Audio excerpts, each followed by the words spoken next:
Olá, terceiro ano, tudo bem com vocês? Vamos dar início hoje à nossa aula de História. Vamos lá, eu vou pedir para vocês pegar o material de vocês, que é o livro, e vamos juntos. Lá no livro de vocês, na unidade 1, tem assim, ó, todos nós fazemos história.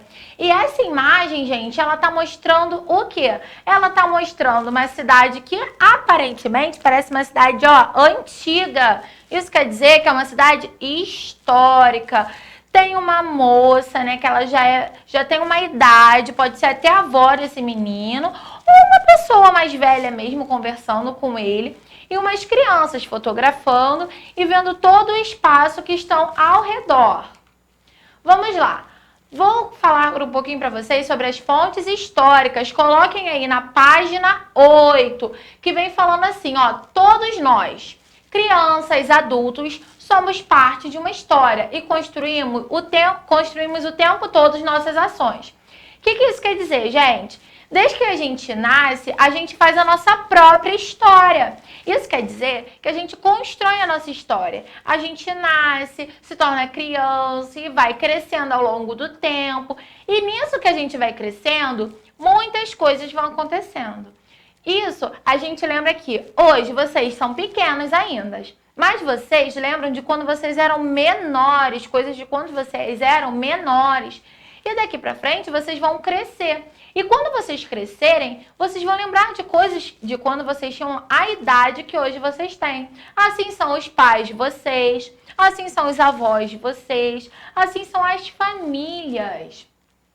Quando você escreve um texto, tira uma fotografia, grava um vídeo, você está produzindo um registro, gente.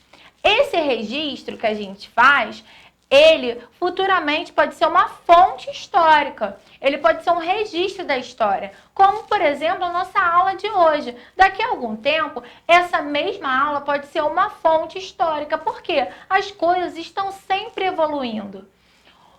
Tudo está evoluindo. Então, se torna uma fonte histórica algo que é antigo e evoluiu.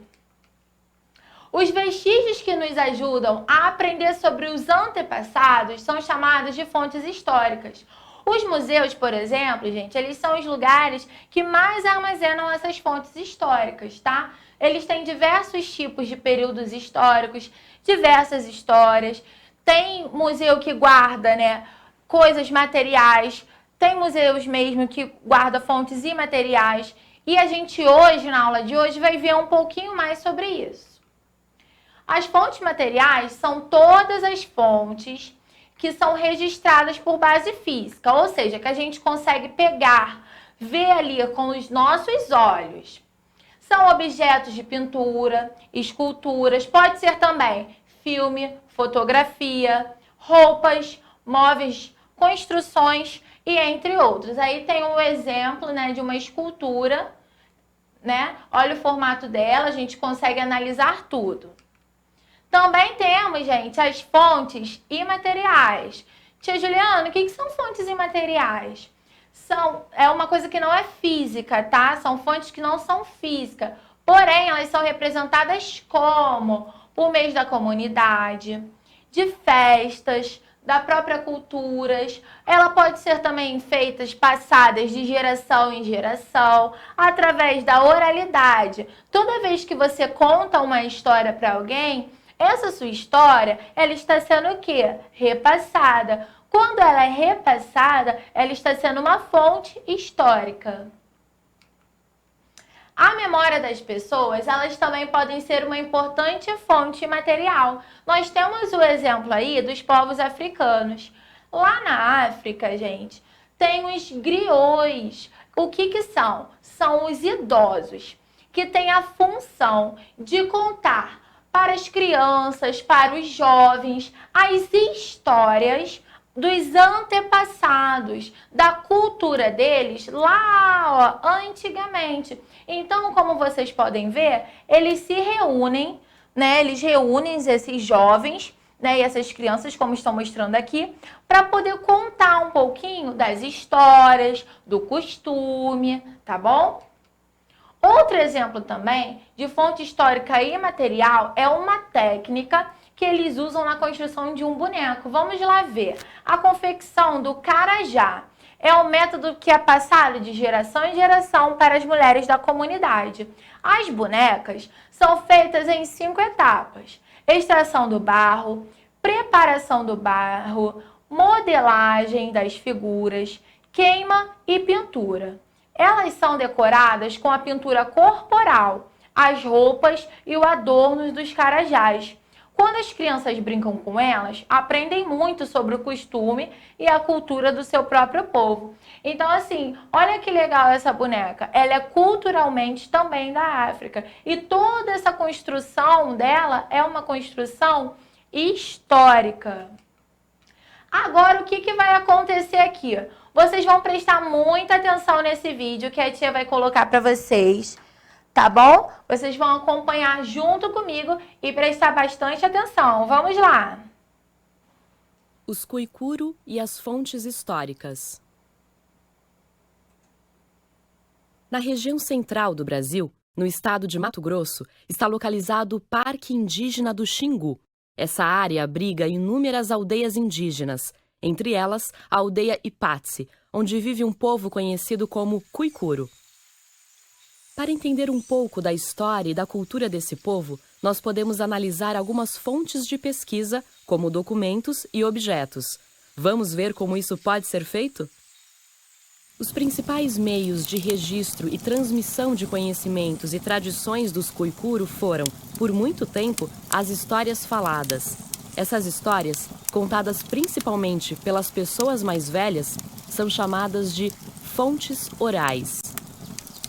As fontes orais são muito importantes para eles. Por não estarem registradas em um suporte físico, as fontes orais são chamadas de fontes imateriais. Existem também as fontes materiais. Um objeto, como este colar Khoikhuro feito de caramujos da terra, é uma fonte desse tipo. Ela mostra que o povo domina a fabricação desse enfeite, considerado de grande valor na economia do Alto Xingu. Os primeiros escritos sobre os Khoikhuro foram feitos pelo antropólogo alemão Carl von Dingsteinen, no século XIX. Ele conta que naquela época havia na região do Alto Xingu mais de 3.000 indígenas vivendo em 31 aldeias. As anotações feitas por von Dingsteinen são chamadas de fontes escritas. Já os registros visuais são chamados de fontes iconográficas. Esta fotografia é um exemplo desse tipo de fonte. Ela foi tirada por uma equipe do Serviço de Proteção aos Índios em 1944, durante visita a uma aldeia Khoikhuro. Hoje, os Khoikhuro têm acesso a outras formas de registrar e transmitir conhecimentos. Por isso, eles podem produzir novas fontes de pesquisa, em vídeo, em fotografia, em áudio, pela internet e de muitas outras maneiras.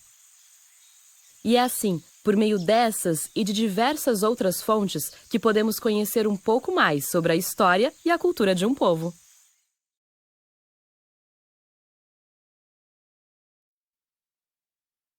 Vídeo, né, crianças? Vocês gostaram? Muito legal mesmo, né? Agora vamos dar continuidade lá no nosso slide.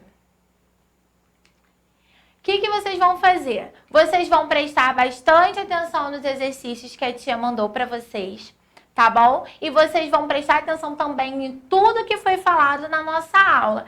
Lembrando, gente, que as fontes históricas, elas podem ser o quê?